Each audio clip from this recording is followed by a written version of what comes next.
If I knew you and you knew me, if both of us could clearly see.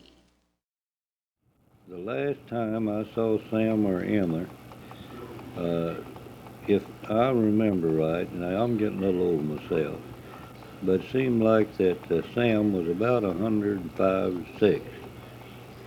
And but he couldn't hear too well, but his mind was very alert, and he talked to me, and he told me something that has impressed me, or he said it. When we were getting ready to leave, he says, Maury John, I want to tell you something. And I said, yes, sir, Uncle Sam. And he said, now, I know times are going to get hard for you. It does for everybody. But no matter what happens to you, or wherever you're at, you can always hold your head as high as anybody. And I says, why is that, Uncle Sam? And he says, 'cause you got the best white and Indian blood in the world in you. And he kind of reared back and straightened up, and he says, so is I. As we say, we don't particularly care about it, but it's nothing we can do about it. No. This has been ever since it's been a world. No, honey, they won't be offended because, let me read, that's what I'm telling you now. What right would I have to be offended when my grandmother was a white woman? Ed Johnson and his mama, Amarinda. That's Amarinda Johnson. Yeah, that's Charlie and Velma Nosecute. Sure is. Lord have mercy. Yeah, these old pictures. She looks like Mariah, but she's too dark. Now, Mariah would have been... the Hill boys, Robert Hill's sister. She was a Hill before she married Sammy Smith. But see, she was married to Ed Johnson first, Ben Johnson's brother. I had a fear, but my dad, he always taught me growing up. He sent us to them. So if any of them youngsters, kids in your age, jump on you, say you better fight them. Say don't come to me. Holler. Say if you don't fight them, so I'm gonna beat you. Most of them boys, black boys, they were scared to go to them. They wouldn't go. You gonna stand on the ground if you get whooped. You ain't gonna just stand still. And they found it out. Oh yeah. All I can tell you, I just knew him as he's an old man, drew around in his buggy, had an old poor horse, and yeah, in a buggy. And I remember the old horse, had an old horse, old big old poor horse. Next morning after the storm, well, we made that tour and come down this back road, would come down across Caney Creek, on down into Mulberry. To Mulberry in a wagon, looking at there, man, everybody was cheering her out.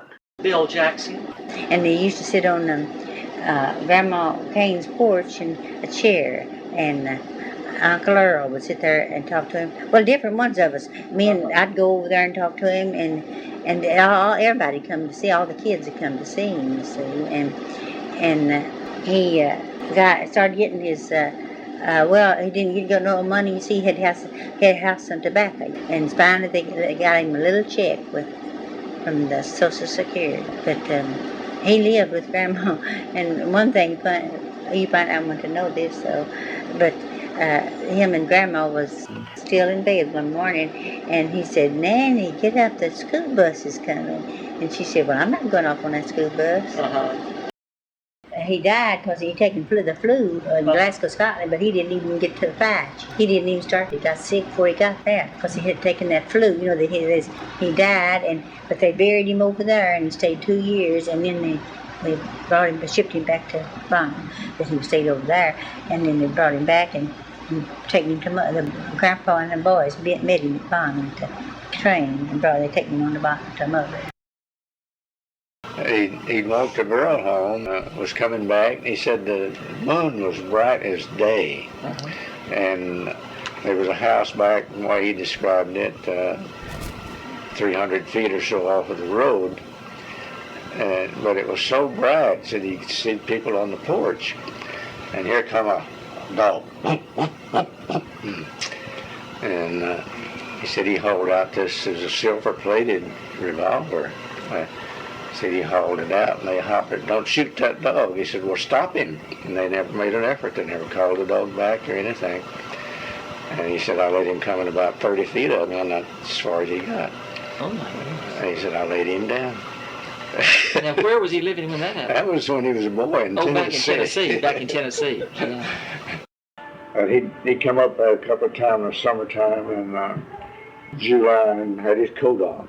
I guess he was a proper man. Adopting some young boy to work in the store. He'd give him clothing and things like that.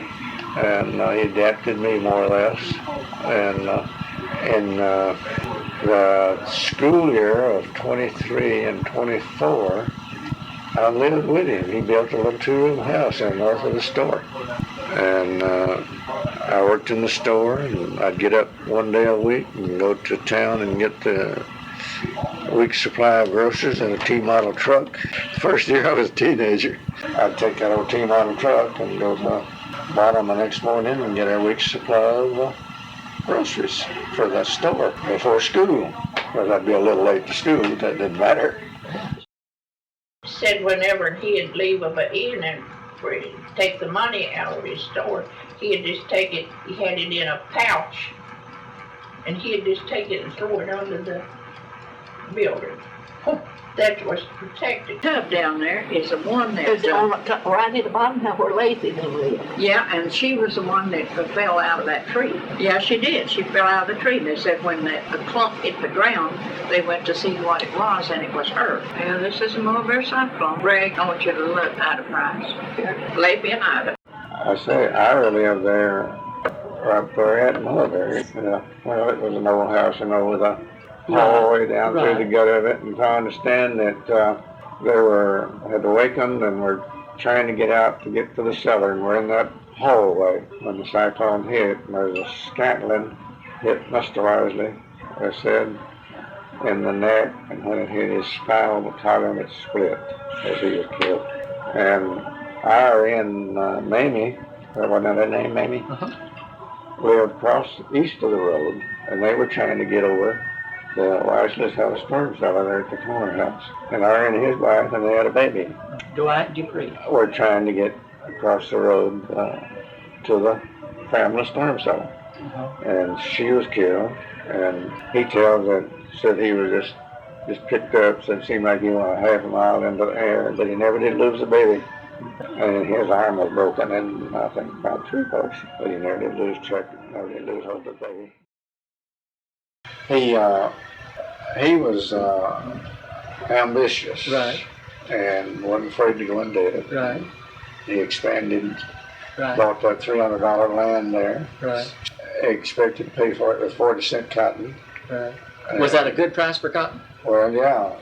Cotton right after the war or during the war went from probably 10 cents to 40 cents a pound. Okay. And the very next year, I guess it broke, or 22. I'm sure that a lot of people, when they gin their cotton, they can get what they thought they ought to, or what they'd previously gotten for a year or two, and they wouldn't sell. And it just kept going down, and that broke them. Mm-hmm. Mr. Parks, think about my grandfather, Hall. How did they get along? Oh, it's fine. They like to get together and talk. Right. They'd come by down to the store. He'd come by and stop and leave his, I forgot what it was, but he'd leave that running all the time. He'd sit there talking with Mr. Hall with it. Mr. Hall many times sat there for an hour at a time, leave his car running. There's Zona. Is that Zona? There's Olita Price. There's Mamie. Gordon, I'm slipped in there and I got in the corner. And I can't remember them other two. I was always doing something. And Juby she couldn't just quit laughing all at once. She just had to go ahead with it.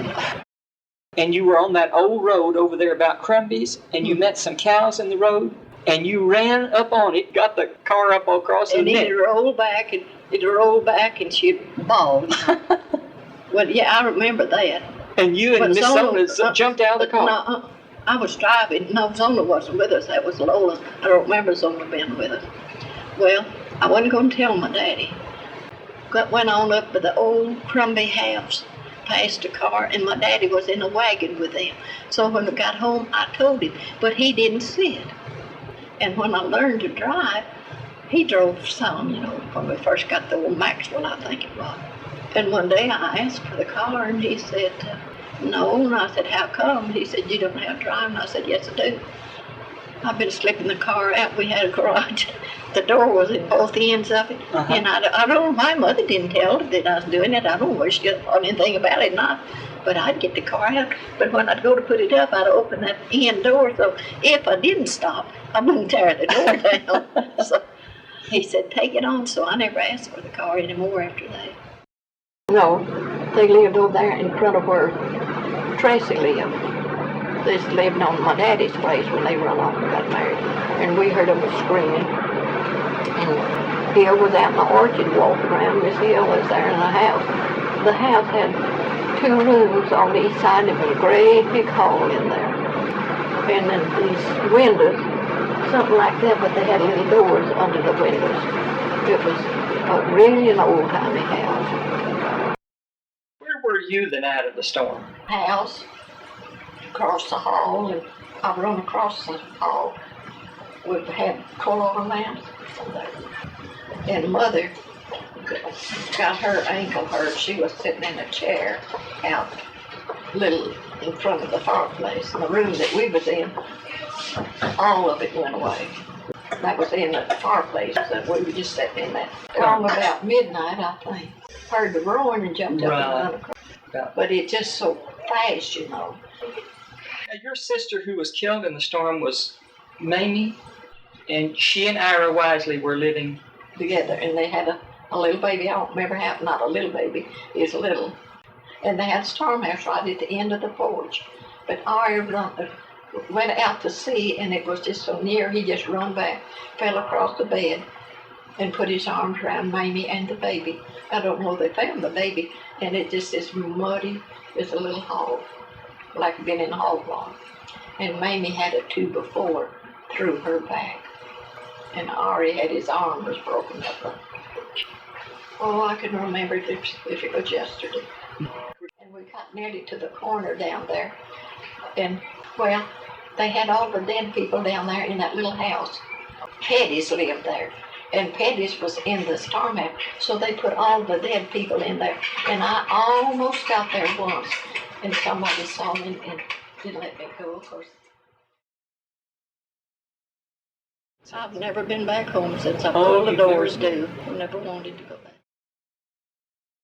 When I walked out the back door, I pulled the door to, and I've never wanted to go back.